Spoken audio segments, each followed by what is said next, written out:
Hello guys, good morning everyone. Tayo ay nagkat ng luya kasi ilalaga natin guys. Maganda ito guys sa health. Marami itong benefits na makakuha dito sa ating health. Yang ilalaga natin ito siya guys. Dito ko siya nilalaga kasi ito ay binigay sa akin ng amo ko. Tapos yun, doon natin yung amo ko kasi meron silang malaki nito at doon nila iniinit ang pinapakuluan ang luya at yun ang araw-araw nilang iniinom guys. So nakita ko yan doon kaya gagayahin natin.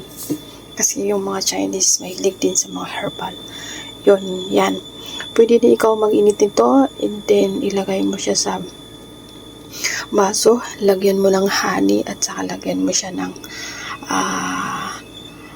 lemon, then honey. Then pwede din naman lagyan mo siya ng ganito at saka lalo pag high blood, sibuyas, bawang. Yan, lagay mo, inumin mo yan. Maganda, maraming mga benefits yan guys para sa ating health. Okay guys, thank you for watching me. Bye bye.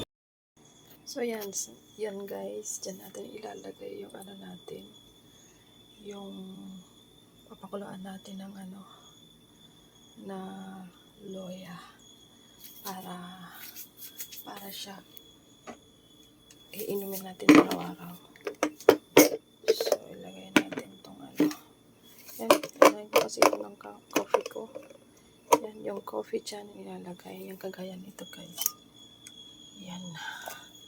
Diyan na yan ilalagay. So, dahil, pwede natin initan ito ng luya natin. Diyan. Nilagyan ko na siya ng tubig guys. Yan. Diyan ang tubig. Tapos pupunta dito pag mainit na.